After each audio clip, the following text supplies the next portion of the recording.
4장 12절부터 17절 말씀 한 절씩 교도하시겠습니다. 그리스도 예수의 종인 너희에게서 온 에바브라가 너희에게 문안하느니라. 그가 항상 너희를 위하여 애써 기도하여 너희로 하나님의 모든 뜻 가운데서 완전하고 확신 있게 서기를 구하나니, 그가 너희와 라오디게아에 있는 자들과 히에라볼리에 있는 자들을 위하여 많이 수고하는 것을 내가 증언하노라. 사랑을 받는 의사 누가와 또 데마가 너희에게 문안하느니라.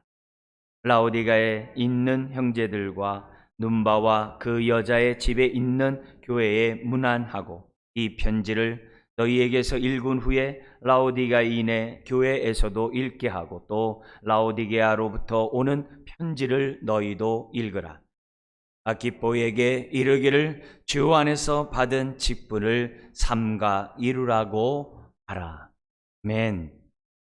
오늘 말씀의 제목은 흔들리는 이 세상에서 우리는 어떻게 믿음으로 살아갈 수 있을까? 11번째, 우리 지난주와 연관해서 말씀을 나누기를 원합니다. 성령의 교통하심으로 성도들이 서로 교제하며 그리스도의 몸을 세워가라 라는 주제로 말씀을 나누기를 원합니다. 성도의 교제.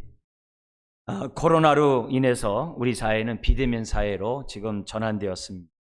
여러 가지 불안한 요소들이 많이 있지만, 우리 이런 가운데서도 우리가 서로 간의 교제들은 끊임없이 멈추는 것이 아니라 다양한 방법으로 교제들을 우리가 해나가는 것을 우리가 볼 수가 있습니다. 비대면의 사회일수록 사람들의 따뜻한 온정이 더욱더 필요로 하고, 하나님의 큰 위로가 더욱더 필요로 한 세상이 될 것을 저와 여러분들은 정말 분명히 알고 있어야 됩니다. 그래서 그동안 주님과 함께 교제하고 성도 간에 우리들이 서로 교제했던 이것이 앞으로 비대면의 사회를 살아갈 때 얼마나 큰 자산이 되고 능력이 되는지 여러분들은 경험하면서 살아가게 될 것입니다. 신앙은 개인의 영성에 머무르는 것이 아니라 공동체의 영성을 이루어야 한다라고 성경 우리들에게 말씀하고 있습니다. 왜냐? 우리와 함께 하시는 성령님은 서로 피차 사랑하고 한 몸이 되게 함으로 그리스도 몸을 세우기 위해서 성령님이 오셨기 때문에 그래요. 그래서 성령님이 있는 곳에서는 반드시 성령의 교통함이 있어요. 성도의 교제함이 있다는 사실을 저와 여러분들이 신앙생활하면 할수록 경험하게 될 것입니다. 우리는 지난주에 성령님이 함께 하시는 교제는 어떤 교제인가? 성도들의 교제는 어떤 것들이 있어야 하는지 두 가지를 봤어요. 한번 기억해 보실래요? 첫 번째가 서로 피차, 서로 위로하는 교제를 하자. 위로하는 교제를 하자. 바울이라고 해서 위로가 없어도 되는 그런 게 아니라, 바울도 위로가 필요했다 그랬어요. 두 번째는 우리가 성령님이 함께하는 교제는 어떤 교제냐? 피차, 서로 용서와 용납하면서 받아주는. 그래서 종이었다가 도망갔던 오네시모를 골로새 교회가 받아줬던 것처럼, 그리고 바나와 바울의 정말 갈등을 일으켜서 2차 선교여행 때 갈라지게 했던 그 마가를 용서하고 용납했던 것처럼, 교회는 서로 다름에 대해서 용서하고 용납하고 받아줘야 한다는 사실을 우리 지난주에 살펴봤습니다. 오늘 우리가 봐야 될 이런 말씀은 네 번째 오늘 말씀을 좀 전하기로 원하는데요. 성령님의 인도 속에서 하는 성도의 교제는 어떤 거냐? 2차, 서로 격려함이 있어야만 한다는 겁니다. 서로 격려하라는 거죠. 왜냐하면 성령님이 우리에게 오셔서 힘을 주시고 또한 북돋워 주시는 가운데 우리를 격려하시기 때문이라는 겁니다. 우리 안에 계시는 성령님 자신이 격려의 영이세요. 히브리서 10장 24절 25절에 보면 종말에 많은 핍박과 환난 속에 주님의 재림이 지연되고 흉흉한 소식들이 일어나고 있을 때 성도들에게 정말 교회들 향해 권면한 내용이 히브리서 10장 24절 25절에 있어요. 거기 보면 이렇게 되어 있습니다. 서로 돌아보아 사랑과 선행을 격려하며 모이기를 패하는 어떤 사람들의 습관과 같이 하지 말고 오직 권하여 그날이 가까움을 볼수록 더욱 그리하자. 격려라는 그런 말씀이나 사랑과 선행을 서로 격려하면서 정말 교제하기 힘쓰라는 거예요. 근데 이 격려라는 단어가 다른 성경에서는 어떻게 변했냐면은 아주 사람들에게 격한 분노를 일으킨 아주 대노하는 그런 장면의 단어를 이 단어를 썼어요. 근데 이 단어가 히브리서 여기에서는 권면으로 쓴 거예요. 그래서 이 권면이란 단어는 이렇게 부드럽게 한번 말해보고 권면하고 끝나는 단어가 아니에요. 그 사람이 모이기를 힘쓸 때까지 계속 옆에서 동기를 부여해줘. 그가 하나님의 뜻대로 살아갈 수 있도록 계속 지속적으로 정말 좀 심한 말을 한다면 막 이렇게 콕콕 찔러가지고 어떻게 하든지 간에 그 사람을 바로 쓰도록 하고자 한다. 그래서 이 단어가 다른 데서는 부정적으로 쓸 때는 매우 격한 공격 같은 이런 단어, 분노함 이런 단어로도 썼다는 것을 우리가 생각해 보면 우리가 말세에 되면은 모이기를 패하는 그런 정말 그런 상황들이 많이 생겨나요. 이유가 핍박 때문에 여러 가지 이유 때문에 또 코로나 때문에 뭐 여러 가지 이유가 있어요. 그렇지만 그럴 때마다 서로 격려함으로 모이기를 힘쓰는 그리스도의 몸을 세워가는 저와 여러분들이 돼야 한다는 것을 히브리서에 말씀하고 골로새서 똑같아요. 흔들리는 이 세상 속에 우리가 어떻게 흔들리지 않고 골로새의 주제처럼 감사함이 넘쳐나고 완전한 온전한 정말 하나님의 은혜 가운데 살아가는 삶을 살아갈 수 있을까 하는 게 아니라는 거예요. 피차 서로 격려하라는 거예요. 계속 독려하라는 거예요.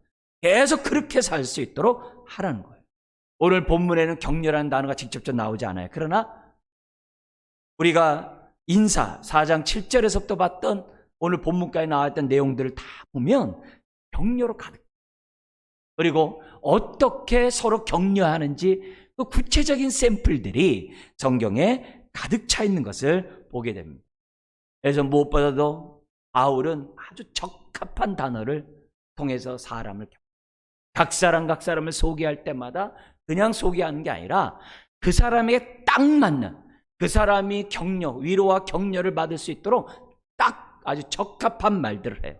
심지어는 그럴 뿐만 아니라 그 사람이 한 수고와 헌신의 그 모든 것들을 인정함으로 격려하는 그런 모습이 마지막이 인사장에서 나오고 있는 것을 보게 됩니다. 그래서 이런 모습들은 그들로 하여금 더욱더 하나님 앞에 서게 하고 흔들리는 세상 속에 예수 그리스도의 터 위에 깊게 뿌리를 내리고 세움을 입어 정말 하나님의 진리의 말씀에 따라 굳건한 가운데 감사가 넘쳐나며 하나님의 사역을 감당하게 하는 원동력이 됐다는 것을 우리는 이 인사장에 나와 있는 이 바울의 격려를 통해서 우리는 알 수가 있어요. 여러분 지난주에 봤던 말씀 한번 잠깐 보세요. 7절에 보면 북이국을 어떻게 격려합니까? 그는 7절에 사랑받는 형제요 신실한 일꾼이요 주 안에서 함께 종이 된 자다. 여러분 이런 칭찬을 여러분 옆에 있는 사람들로부터 지금 듣는다고 해보세요. 더구나 대사도인 사도 바울로부터 이런 말을 듣는다고 해보세요. 두기고가 얼마나 큰 위로와 힘을 얻을 수 있는 그런 표현이겠어요. 더구나 이 두기고는 로마 감옥에서 지금 어떻게 돼요? 그리스를 지나가지고 터키 그것도 내륙으로 들어가가지고 있는 골로새 지역에 이 편지를 전달해야 돼요. 비행기 타고 가는 게 아니에요. 쉽게 가는 그런 장소가 아니에요. 근데 그렇게 거기까지 갈 수 있도록 벌써 바울의 이 말이 얼마나 두기의 마음에 동기부여가 되는지. 그리고 이런 말들은 골로새 성도들이 두기고를 통해서 편지의 내용을 강론할 때 아멘으로 받게 하는지 모르겠어요. 그러니까 이 바울의 이런 격려들은 너무 놀라요. 뿐만 아니라 9절에 오네시모에 대해서도 뭐라고 그래요? 신실하고 사랑받는 형제래요. 여러분, 다른 것도 아니고 대사도인 바울이 그 종되었다가 도망갔다가 감옥에서 정말 바울을 만나 예수를 믿게 됐던 그 오네시모에 대해서 형제래요. 그것도 사랑받는 그런 형제래요. 이런 사람을 골로새 교회에 빌레몬 성도가 있어요. 빌레몬 성도의 종이었거든요. 그 사람에게 오네시모를 또 보내면서 이런 격려를 하니 빌레몬이 거절할 수 있겠어요? 또 오네시모 자체도 어떻게 돼요? 죽으면 죽으리라는 거죠. 그 당시 로마법이면 죽는 거거든요. 바울에게 이런 인정을 받았다고 한다면 주인에게까지도 담대히 당당하게 정말 어찌 보면 벌을 달게 받을 수 있도록 그런 역할을 지금 이런 말들을 통해서 바울이 지금 하고 있다는 거예요. 10절에서부터 11절에서는 그 당시 유대 그리스도인들 3명을 소개를 해요. 아리스다고와 마가와 유스도라 하는 예수, 이 세 사람을 소개를 해요. 세 사람을 소개를 하는데 이 사람에게 표현한 이 단어가 얼마나 그들에게 위로를 줬겠어요. 이들에 대해서 뭐라 그래요? 이들만은 11절에 하나님의 나라를 위하여 함께 역사하는 자들이니 이런 자들이 나에게 위로가 되었다. 자신들이 사도 바울의 위로가 되었다. 그게 얼마나 큰 격려가 되겠어요. 그들의 사역이 얼마나 정말 힘있게 바울을 도와줄 수 있겠어요. 그러니까 말 하나하나가 때에 맞는 이 말이 바울 주변에 있는 많은 사람들을 정말 굳건한 믿음으로 설 수 있고 더욱더 주님을 위해 자기 삶을 던질 수 있도록 바울이 이런 격려들을 했다는 거예요. 오늘 본문 여기 12절 이하에서도 보면은 에바브를 비롯해서 많은 사람들을 지금 바울이 격려하고 있는 것을 보게 됩니다. 12절부터 14절까지는 이방 그리스도인 3명을 추천해요. 소개를 해요. 그 3명이 누구냐면 에바브라, 누가, 데마라고 기록되어 있어요. 그런데 이 에바브라는 골로새 교회를 세운 사람이에요. 라오디아 교회, 히아라볼리 그 교회를 세운 사람이에요. 오늘날 그 터키 그 중부의 그 온천 지역이에요. 그쪽 지역의 교회를 세웠던 지도자예요. 근데 그 지도자를 소개를 하는데 그 지도자를 소개하는 그 말을 에바브라 자신에게는 정말 눈물 나도록 정말 감사하게 하는 그런 격려를 바울이. 그리고 골로새 성도들에게서도 에바브라를 정말 더욱더 인정하고 사모하도록 하게 하는 그런 말을 해요. 그래, 그걸 좀 보겠습니다만 어쨌든 이 누가와 데마도 동시에 3명을 소개하면서 이 누가와 데마를 14절에 보면은 사랑을 받는 이런 표현을 써요. 여기 갑자기 누가가 툭 나오면 골로새 성도들하고 누가하고 무슨 상관이 있겠어요? 네? 만나기도 어려운 그런 시대고 지금 지면에서 있는 사람 주변 사람을 이렇게 과시하려고 누가라고 했겠어요? 그렇진 않아요. 왜냐하면 이런 누가라는 단어를 딱 써줌으로써 나중에 누가복음이나 사도행전 같은 이런 하나님의 이런 말씀이 정말 그들 손에 주어졌을 때 아멘으로 받게 하고자 하는 그런 정말 이 권위 있는 이 소개가 필요한 거예요. 옛날에는 유명한 사람 이름을 빌어가지고 자기네들이 쓰면서 유명한 사람의 이름을 빌어가지고 막 성경을 기록했어요.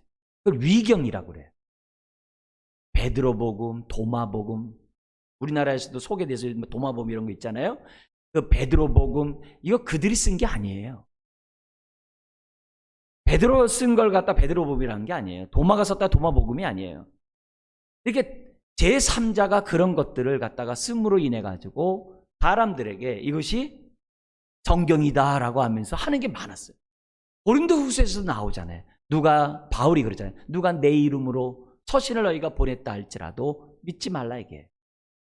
그런 모습들을 갖다가 지금 뭐예요? 성경에 지금 그 당시 있었던 거고. 그러니까 이렇게 이름들을 딱 기록해 주면은 어떤 일이 생기는 거예요? 권위가 생기는 거예요. 누가를 통해서 정말 누가복음과 사도행전이 전달될 것이고 마가를 통해서 마가복음이 전달될 것인데 그런 것들을 바울이 영적인 통찰을 가지고 지금 아주 이렇게 권면하면서 격려하는 이런 장면이 이제 본문하게 나옵니다. 다시 우리 에바브라에 대한 얘기를 좀 우리가 한다고 한다면 이미 1장 7절과 8절에서 에바브라를 칭찬함으로 격려를 했어요. 어떻게 칭찬하며 격려했어요? 이와 같이 우리와 함께 종된 바울과 함께 종된 사랑하는 에바브라에게 너희가 배웠나니 정통으로 바른 복음을 너희가 배웠다 이게요. 그러면서 말합니다. 그는 너희를 위한 그리스도의 신실한 일꾼이요 성령 안에서 너희 사랑을 우리에게 알린 자니라. 성령 안에서 사역했고 성령 안에서 살아가고 있는 에바브라라고 지금 칭찬하면서 격려하고 있어요. 여러분 이런 말을 왜 하는 거예요? 그 당시 골로새 교회에는 다른 복음들이 많았거든요.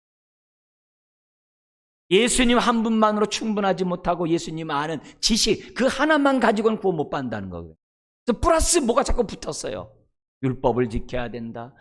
신비한 세계를 알아야 된다. 뭐 별의별 것들이 다 붙었어요. 음욕을 해야 된다. 선행을 해야 된다. 다양한 게 붙었어요. 그게 아니라 에바브라를 통해서 너희가 배웠나니 이 말을 인정함으로 에바브라가 전한 그 복음에 다른 복음이 없다는 거예요. 이런 말들은 그 당시 골로새 성도들에게도 큰 위안이 되면서 힘이 되는 거예요. 우리가 바른 복음을 받았구나. 에바브라를 통해서 전해진 그 복음만을 우리가 붙잡으면 굳건한 믿음 가운데 우리가 설 수 있겠구나. 더구나 골로새서 이 편지 가운데 우리들이 정말 아멘하면 우리는 이 땅 가운데 혼탁한 이 세상 가운데 든든히 서갈 수 있구나. 이런 메시지를 지금 바울은 정말 성령님의 인도 속에서 의도적으로 에바브라를 정말 인정하고 격려하는 그런 모습을 이미 앞에서 보였어요. 뿐만 아니라 오늘 12절 13절에 보면 에바브라가 전한 복음만 아니라 에바브라 그 사람 그 자체도 신뢰할 만한 믿을 만한 그런 사람이라고 인정을 지금 하고 있는 거예요. 뭘 얘기합니까? 무엇보다도 에바브라가 그동안에 사역했던 그 수고와 그 헌신을 딱 기록을 해요. 12절에 이렇게 돼 있어요. 그가 항상 너희를 위하여 애써 기도하여 힘써서 기도하고 있다라고 딱 지적을 해요. 로마에 와서도 그의 마음은 골로새 성도들에게 향하고 있다는 것을 지금 뭐냐면 바울이 지금 인정하고 있어요. 뿐만 아니라 그가 너희와 골로새뿐만 아니라 라오디게아에 있는 자들과 히에라볼레에 있는 자들을 위하여 많이 수고한 것을 하는 것을 내가 증언하노라. 바울이 전한 복음만이 아니라 바울의 사역, 바울의 그러한 수고한 그 모든 것, 심지어는 바울의 인격까지도 바울이 인정하면서 지금 격려하고 있어요. 심지어는요 에바브라의 기도 내용조차도 인정을 해요. 12절 하반절에 이렇게 돼 있어요. 그가 기도인데 무슨 기도를 하느냐? 너희로 하나님의 모든 뜻 가운데서 완전하고 확신 있게 서기를 원하니. 정말 그가 무엇을 위해 기도하고 있는가? 그 기도의 내용의 그 핵심을 딱 하면서 지금 뭐에게? 에바브라를 갖다가 인정하고 격려를 해요. 그런데 바울이 에바브라가 기도를 얼마나 많이 했겠어요? 근데 그 당시 골로새 교회의 큰 이슈였던 그 완전함에 이르기 위해서는 예수 한 분으로 부족하다는 거거든요. 근데 그동안의 말씀이 뭐예요? 예수 한 분으로 완전하다는 거거든요. 예수님 한 분으로 충분하다는 거예요. 구원뿐만 아니라 예수님은 가장 탁월하고 으뜸된 분이라는 것을 그동안에 앞에서 설명했거든요. 골로새 성도들에게서는 예수님 한 분이 모든 거다라는 것을 깨달을만 했거든요. 그러니까 에바브라가 기도한 그 내용이 다른 기도가 아니에요. 뭘 위해서 기도한다고요? 하나님의 모든 뜻 가운데서 완전하고 확신 있게 서기를 지금 기도하고 있다. 이거는 골로새 성도들에게 아주 딱 맞는 아주 부합한 주제의 그런 기도를 지금 바울이 인정함으로 골로새 성도들에게 지금 뭐예요? 권면하고 있는 거예요. 너희들도 예수 안에서 완전한 자로 설 것을 지금 권면하고 있다는 거예요. 그러니까 바울의 사람에 대해서 수식하는 말이나 그 사람의 어떤 삶의 모습을 정말 이렇게 격려하는 이 모든 것들이 성령님의 교통함 속에, 대심한 배려 속에서, 성령님의 인도 속에서 지금 성도의 교제를 지금 하고 있는 것을 우리가 알 수가 있다는 거죠. 그래서 우리들이 하나님의 뜻을 위해서 기도하면서도 무슨 기도를 해야 되냐면, 주님, 나를 통해서 에바브라가 정말 이렇게 했던 것처럼 주님 내 삶도 그렇게 해주세요. 또 바울이 이렇게 격려했던 것처럼 성령님 저에게도 이런 깨달음을 주셔서 피차 위로하고 피차 용서와 용납 가운데 받아주는 뿐만이 아니라 피차 이런 격려를 내가 할 수 있도록 나에게 은혜를 달라고 하는 그런 기도를 하나님 해야 되는 거죠. 아주 시기적절한 이런 격려들, 이런 말들은 얼마나 에바브라 당사자뿐만 아니라 주변 사람들에게 큰 격려가 되는지 몰라요. 더 나아가서 15절에 계속해서 사람들을 격려해 나갑니다.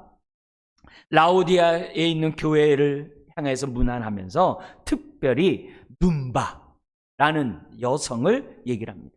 이 눈바는 예루살렘의 마가 다락방을 제공한 마리아와 같은 사람이에요. 빌립보에서는 자주장사 염색하는 그 자주장사 루디와 같은 사람. 이 여성은 정말, 왜냐하면 그 당시에 황제 숭배 사상 속에서 예수 그리스도를 정말 믿는 것 자체가 쉬운 게 아니었어요. 그런데 교회로서 자신의 집을 갖다 제공한다, 쉬운 게 아니거든요. 자기네 집을 교회로 제공한다는 것은 쉬운 일이 아니에요. 초대교회는 가정교회였어요. 가정교회였어요. 근데 이 눈바와 같은 이런 여성, 정말 마가다락방과 같은 그 마리아와 같은 그런 여성, 지금 빌립보 교회 루디와 같은 이런 여성이 이렇게 헌신하는 것은 쉽지 않아요. 심지어 로마와 에베소 교회는 브리스길라와 아굴라의 집이 교회였거든요. 브리스길라와 같은 그 여성, 이게 바로 눈바거든요. 그러니까 바울은 기회가 있으면 정말 격려를 통해서 교회를, 성도들을 굳건한 믿음을 갖게 하고 교회를 든든히 서가게 하는 그런 격려를 하는 것을 주저하지 않았다는 거예요. 그런 것들을 우리들이 기억해야 됩니다. 그러면서 17절에 골로새 교회의 한 성도를 격려해요. 이게 누구냐면 아키뽀예요. 17절 같이 한번 읽겠습니다. 아키뽀에게 이르기를 주 안에서 받은 직분을 삼가 이루라고 하라. 이렇게 돼 있어요. 이 아키뽀는 빌레몬서, 오네시모 종되었다가 도망갔던 그 오네시모를 손에 빌레몬서를 정말 바울이 줘서 골로새 지역에 부기고와 함께 옵니다.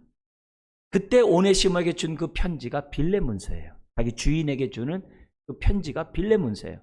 근데 그 빌레몬서 2절에 보면 이런 말씀이 있어요. 빌레몬과 자매 아비아와 우리와 함께 병사된 아키뽀와, 거의 아키뽀가 등장을 해요.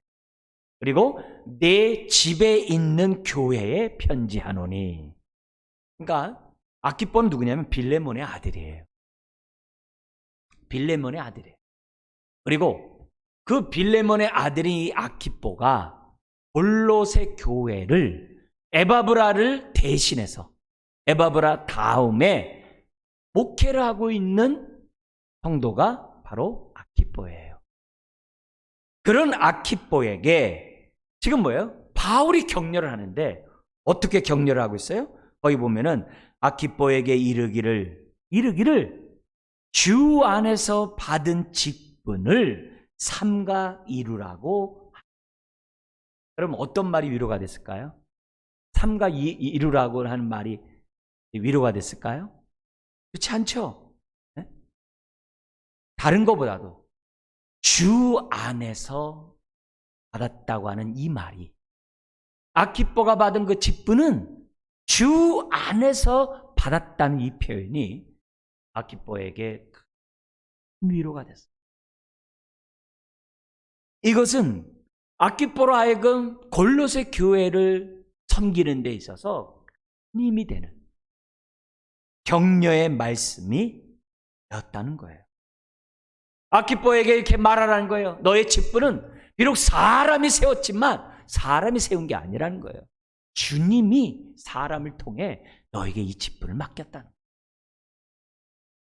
그래서 우리는 위임식을 하잖아요. 그죠? 목사도 위임식을 해요. 교회에서도 우리 직분자들 할 때 위임식을 갖잖아요. 그 위임식이 사람이 지금 어떻게 돼요? 대행을 하고 있지만 누가 하는 거예요? 주님이 하는 거거든요. 그래서 여러분들이 받은 그 직분이 그래서 사람도 받았다고 생각하면 사역을 못해요. 그러나 주 안에서 주님으로부터 받았다라고 내가 깨달으면 누가 뭐라고 한다 하더라도 이 받은 직분을 위하여 내 삶을 드리게 되어 있는 거예요. 헌신하게 되어 있는 거죠. 나 같은 자에게 이런 직분을 맡기신 것에 감사하면서 내가 어떤 상황에서 그 직분을 이룰 수 있는 사람이 되는 거죠. 그러니까 아키뽀의 입장에서 볼 때 나이가 어렸을 것 같아요. 이런 자에게 정말 대사도인 바울이 말하라는 거예요. 네가 받은 직분은 주 안에서 받은 직분이라는 거예요. 주 안에서. 여러분이 받은 직분은 주 안에서 받은 직분이라는 거예요. 그 직분을 어떻게 해요? 삼가 이루라. 여기 삼가라는 단어가 자세히 살피어 조심하다 이런 단어예요. 이 단어 자체가. 그러니까 그 직분이 어떤 직분인 것을 잘 깨달아가지고 그 직분이 정말 교회를 세워가고 성도를 온전케 하는데 가장 효과적으로 사용할 수 있도록 잘 살피래요. 뿐만 아니라 이루래요. 이 이룬다는 단어가 흘러넘치다는 단어예요. 충만이라는 단어를 썼어요. 그러면 이런 자기의 직분을 갖다 삼가 이룬다는 게 뭐예요? 네가 맡은 그 직분, 그것을 어떻게 돼요? 그것을 통해서 최선을 다해. 에바브라처럼, 에바브라가 오늘 비웠던 것처럼 정말 최선을 다해 전심으로 네가 받은 그 직분을 통해 주의 뜻을 이룰 것을, 이루라는 단어예요. 넘칠 것을. 정말 그런 표현을 지금 뭐예요? 하고 있는 거예요. 그러니까 삼가 이루기 이전에 뭐가 있어야 되는 거예요? 직분이 주께로부터 왔구나. 그런 깨달음을 갖는 것이 중요해요. 이것이 아마 바울이 성령님의 인도 속에서 성령님이 이게 부족하다고 깨닫게 하셨던 거예요. 그러니까 성령님이 바울을 통해서 이 편지를 쓰는 거예요. 아키뽀에게 네가 받은 직분은 주 안에서 받은 직분이다. 이렇게 함으로 아키뽀를 갖다가 격려하는 그 모습. 그러니까 골로새 교회가 어떻게 돼요? 든든히 예수 그리스도의 터 위에 깊게 뿌리를 내리고 세움을 입을 수 있는 그런 모든 상황을 격려함으로 바울이 지금 세워가고 있는 것을 보게 됩니다. 여러분, 우리에게도 동일합니다. 오늘 우리가 이 땅에 살아가고 앞으로 말세의 진마를 살아가는 저와 여러분들에게도 더욱더 하나님의 격려가 필요해요. 성도를 통한 하나님의 격려가 필요해요. 우리가 연말 되면은 우리 사역대로를 해요. 왜냐하면 수고한 자들 기억하고 격려하고 더욱더 그 사역에 헌신하도록 하기 위해 사역대회를 매번 12월 달에 해요. 한 해를 마무리하면서 합니다. 그리고 우리 요 밑에 교육관 거기 보면은 한 벽면에 그동안에 개척서부터 지금까지 매년 수고했던 그런 분들의 사진들이 기록되어 있어요. 왜요? 그 사람들을 잊지 않기 위해서. 그러니까 교회 주보라는 곳에다가 모든 그 이름과 그 사역들을 기록하고 있어요. 여러분들은 관심도 안 갈 수도 있고 신경도 안 쓸 수도 있어요. 그러나 여러분들의 수고를 잊지 않고 기억하고 하나님 앞에 상달을 시키는 거예요. 하나님이 이런 사람이 이 교회를 위하여 어떻게 수고하고 어떻게 헌신하고 어떻게 이 기쁨 가운데 삶과 이루었는지 주님이 아십니다 하면서 올려드리는 거예요. 그래서 교회마다 항상, 그리고 또 우리가 경우에 몇 년에 한 번씩 임직자들을 또 다시 또 우리가 투표해서 뽑아가지고 다시 그 사람을 격려해요. 그래서 교회를 더욱더 든든히 세워져 가도록 교회에서 합니다. 근데 그것이 좀 더 우리가 그것으로 우리가 이렇게 만약에 나에게 격려가 안 됐다고 한다면 오늘 우리가 바울이 골로새 교회를 격려하는 이 모습을 보면서 저와 여러분들이 배우셔야 돼요. 나에게 정말 이런 교제가 있는가? 정말 나는 성령님의 인도 가운데 신앙생활을 하고 있는가? 내 모습을 봐야 한다는 거예요. 여러분, 삼위일체 하나님 자체가 격려의 하나님이세요. 성부 하나님이 독생자 예수 그리스도를 우리에게 주신 그것이 정말 우리에게 얼마나 큰 격려가 되는지. 예수님 우리와 함께하고 더불어 우리들이 먹고 마시고 정말 우리와 같은 사람들에게 주님이 정말 함께 하신다는 이 자체가 우리가 뭐예요? 큰 격려가. 더구나 성령님이 우리 안에 계신다. 이것보다 큰 격려. 밖에 계시는 것도 아니라 우리 안에 성전을 삼고 계신다고 하니 이 얼마나 감사해요. 그 성령님이 나에게 직분을 맡기시고 그 성령님이 나로 하여금 정말 그리스도의 몸된 교회를 세우기 위해서 나로 하여금 수고하게 하고 헌신하게 하고 심지어는 어떻게 돼요? 나를 통해서 성도들을 세워가는 그런 사명을 맡기셨다고 하니 그걸 생각해 볼 때 얼마나 이것이 격려가 돼요.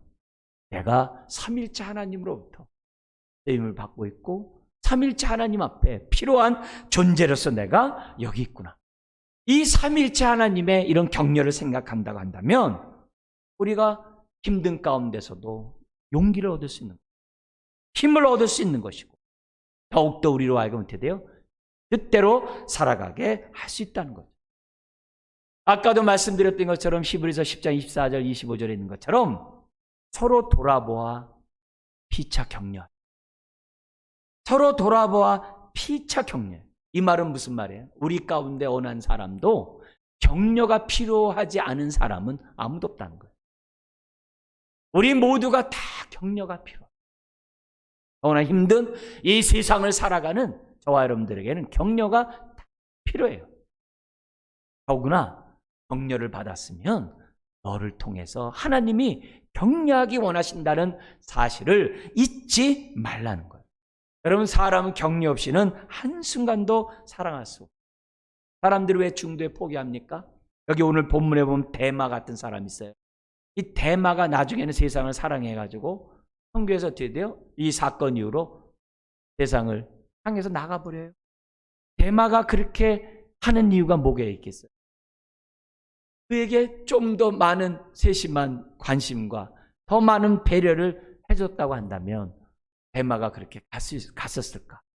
단순히 그는 세상을 사랑해서 떠났다 이렇게 말하고 끝날 그런 인물이 아니죠.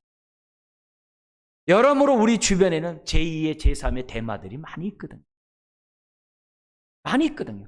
그런 사람들을 어떻게 하든지 간에 우리가 격려함으로 그리스도의 터 위에 깊게 뿌리를 내릴 수 있도록 서로 상합하고 연락함으로 그리스도의 몸을 세우는 성령의 교통하심이 나를 통해 이루어져야 한다는 것을 우리들에게 가르쳐주고 있다는 거예요. 그렇다면 오늘 우리가 믿음의 경주를 해나가는 저와 여러분, 한번 이 시간에 우선 나 자신에게 한번 질문해 보세요. 오늘 내가 어떤 격려를 받을지 정말 믿음의 경주를 힘써 다 할 수 있을까? 한번 나에게 나는 어떤 격려가 필요하지? 이 순간에 한번 질문해 보세요. 그리고 동시에 과거에 어떤 격려가 나에게 없었기에 오늘 내가 이렇게 현재 내 신앙의 모습이 주님 볼 때 미안하고 부끄럽고 내 모습을 보더라도 내가 좀 안타깝다. 옛날에 내가 정말 이런 격려를 받았다고 한다면 오늘에 이렇게 내가 정말 그냥 신앙생활하는 이 모습 끝나지 않고 정말 내가 옛날에 꿈꿨던 그 비전대로 내가 할 수 있었을 텐데 뭔지를 한번 생각해 보시고 그리고 동시에 그것을 기억나고 생각나게 하신 그분이 성령님이신 것을 이 시간 깨달으시기 바랍니다. 깨닫는 것이 왜 중요하냐면 바로 그 깨닫게 하시는 그 성령님이 지금 여러분들을 위로하고 계시는 거예요. 여러분들을 지금 격려하고 있는 거예요. 그래서 그 성령님을 통해서 다시 한번 새 힘을 얻으세요. 주님, 내 시야가 정말 그리스도의 몸을 세우는 정말 이 성령님의 그 비전 속에 내가 지금 부합한 삶을 살아가고 있는가를 한번 내 모습을 보자는 거예요. 여러분, 바울이 지금 우리를 그 당시 사람들을 어떻게 격려했는지를 우리에게 보여줬어요. 무엇보다도 바울은 격려할 때 그 마음의 그 동기가 사랑이었어요. 어떻게 하든지 간에 자기가 받은 이 사랑을 사람들에게 지금 나눠주고 싶었어요. 그래서 오늘 우리들이 격려하는 저와 여러분들 성령의 교통함 속에 격려의 이 교제를 하는 저와 여러분들이 무엇보다도 바울이 가졌던 이 동기, 사랑으로 격려하고자 하는 이 모습을 저와 여러분들이 배우셔야 합니다.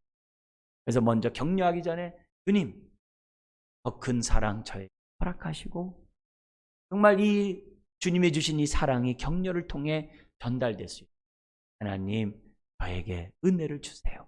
그런 기도를 이 시간에 해야 된다. 만약에 이런 사랑이 동기가 되지 않는 격려는 자칫 잘못하면 남을 적대할 수 있고 격려한다고 하면서도 상처를 줄 수가 있거든요.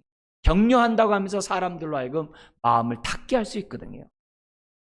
이런 폐단을 줄일 수 있는 것은 다른 게 아니라 사도 바울처럼 그래서 항상 말할 때마다 사랑받는 형, 사랑하는 오네시모, 계속 사랑하는 이런 표현들을 바울이 했던 것을 보게 돼요. 여러분, 사람들은 너무나도 많은 상처를 받았기 때문에 방어 기제들이 다 있어요. 그래서 사람들이 이렇게 사람들과 이 교제를 깊게 그 마음과 마음을 나눈 이 교제를 하려면 빗장을 열어야 될 것들이 한두 가지. 우리는 뭐뭐하는 척에 굉장히 익숙해요. 얼굴에 가면을 쓰고 있는 것들이 한두 가지가 아니에요. 다양한 가면을 쓰고서 우리들이 지금 이 세상을 살아가고 있는 것이 우리. 네, 성령님의 이 교통함은 가면을 쓰고 하는 게 아니에요. 성령님의 이 교통함은 사랑으로 하는 거예요.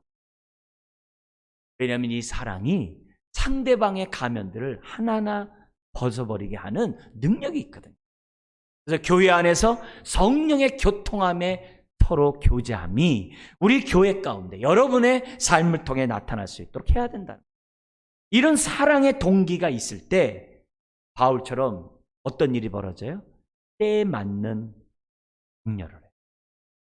정말 말을 하나 하더라도 그 사람에게 맞는 말을 해줄 수가 있어요. 이게 성령의 교통함. 사랑으로 동기로 할 뿐만 아니라 말을 하나 하더라도 그 사람에 꼭 맞는 때에 맞지 않는 말을 하는 게 아니에요. 그 사람에게 전혀 상관없는 말을 하는 게 아니에요. 딱 맞는 말을 해요. 이게 얼마나 큰 정말 위로와 격려를 주는지 몰라요. 그런데 여기서 조심할 게 하나 있어요. 뭐냐면은 격려하다 보면 나도 격려받고 싶고 주님, 왜 나는 격려만 하는데 사람들 왜 나는 격려 안 해요? 남들은 내가 하는 격려를 당연하게 받고 사람들은 저 사람은 격려를 해주는 사람이다라고 인정하는데 왜 나에게는 왜 격려해 주는 사람이 그런 생각이 들 때가 있어요. 우리가 흔히 말하는 대로 본전 생각이 날 때가 있어요. 근데 그 본전 생각은 옛사람이죠. 옛사람의 나의 생각이죠. 그렇게 옛사람의 생각이 딱 날 때 어떻게 하냐면 바울이 우리들에게 가르쳐준 그 본을 따라서 합니다. 뭐냐면 그때는 사람의 위로보다 내가 주님의 위로를 지금 받고 있는지를 본전 생각이 날 때 다시금 어떻게 돼요? 오늘 나에게 필요한 것은 사람의 위로가 아니라 주님의 위로가, 주님의 격려가 필요하다는 사실을 깨닫고 우리가 다시 어떻게 돼요? 십자가 앞에 나아가는 저와 여러분들이 돼야 돼요. 그래서 나를 나대게 하는 그 모든 원천은 사람이 아니라 먼저 주께로부터 와야 한다는 사실을 이해해서는 안 돼요. 그러니까 바울이 감옥에 있으면서도 어떻게 돼요? 당당하고, 감옥에 있으면서도 불구하고 편지를 쓰고 기도를 하고, 감옥에 있으면서도 불구하고 지금 어떻게 돼요? 하나님의 복음 전파 사역을 능력 있게 할 수 있었던 것은 바울은 어떻게 돼요? 사람이나 주변 사람에서 우겨싸이질 않아요. 바울은 얼마나 당당한지 몰라요. 심지어는 바울에 대해서 비판적이고 부정적이고 막 바울을 깎아내리는 말을 막 했을 때 고린도전서 4장에서는 딱 그래요. 나를 비판하는 거 나 작은 일로 여긴다. 큰 일로 여기지 않는다. 나 작은 일로 여긴다. 왜? 하나님이 나를. 여러분, 이것보다 큰 위로와 격려는 없는 거거든요. 오늘 우리가 이 땅에 살아갈 때 남에게 격려할 때 나는 뭐지? 그럴 때마다 다시금 어떻게 돼요? 하나님 앞에 위로부터 오는 격려를 저와 여러분들이 먼저 받으셔야 돼요. 받으셔야 돼요. 그리고 나서 어떻게 돼요? 계속 격려해 나가는 저와 여러분들이 돼야 됩니다. 사랑하는 성도 여러분, 우리는 지금 흔들리는 세상 속에서 지금 살아가고 있어요.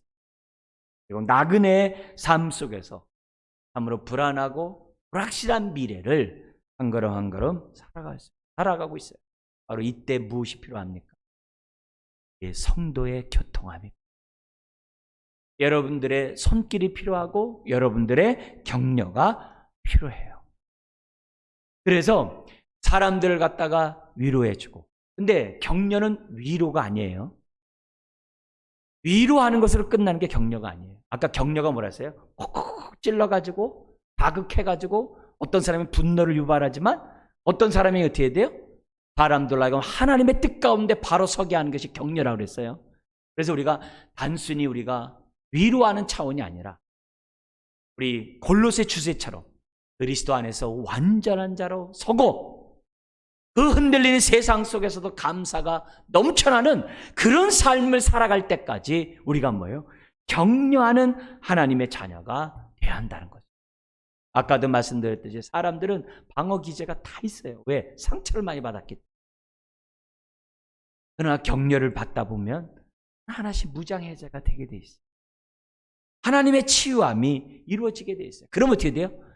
둘이서 한 몸이 되고 셋이서 한 몸이 되고 그리스도의 몸을 세워갈 수 있는 그런 교회가 될 수 있는 거예요. 여러분, 교회는 크느냐 작느냐 그런 게 중요한 게 아니에요. 교회는 격려하는 사람들이 얼마나 있느냐. 어떤 교회가 건강하고 어떤 교회가 복된 교회냐, 사람이 많고 적느냐가 아니라 성령의 교통함 속에 격려하는 그런 사람들이 교회 안에 얼마나 있느냐 없느냐가 중요한 거예요. 여러분, 우리가 잘 알고 있는 것처럼 마태복음 25장에 마지막 백보자 심판 때 하나님의 심판의 기준이 뭐라고요? 소자에게 물 한 그릇 떠주는 게 심판의 기준이라고 그랬잖아요. 그걸 다른 말로 하면 격려가 심판의 기준. 소자에게 물 한 그릇 떠준 그것이 그 사람이 얼마나 격려가 됐겠어요. 아무도 나를 돌보지 않는데 저 사람이 나를 위로하시. 감옥에 있는 자들에게 주의 이름으로 문안했을 때, 갔을 때 그 사람이 얼마나 정말 위로를 받고 격려가 되겠어요. 우리 주님이 마지막 심판 때 하는 그 평가 기준, 심판 기준이 격려라는 사실을 저와 여러분들이 잊어서는 안 돼요. 이걸 우리들이 생각한다고 한다면 우리는 어떤 상황에서도 격려자로서 주 앞에 서야만 한다는 거죠. 성령님은 오늘 우리들로 하여금 성령의 교통 속에 코이노니아, 교제를 하기를 원하세요. 그렇다면 하나님, 내 말에 있어서뿐만 아니라 지금 여기 뭐예요? 인정하는 그 사람들처럼 우리의 수고와 헌신에 있어서 그것뿐만이 아니라 인격에 있어서조차 주님, 사람들에게 격려할 수 있는 그런 사람이 될 수 있도록 은혜를 달라고 저와 여러분들이 정말 이 시간에 다시 한번 하나님 앞에 결단하는 이 시간이 되어야 될 줄 믿습니다. 그래서 더 나아가 그리스도의 몸을 세워가는, 나의 기도로, 나의 격려로 그리스도의 몸이 세워져 가게 하는 그런 사람이 되시기를 주의 이름으로 축원드립니다. 기도하겠습니다.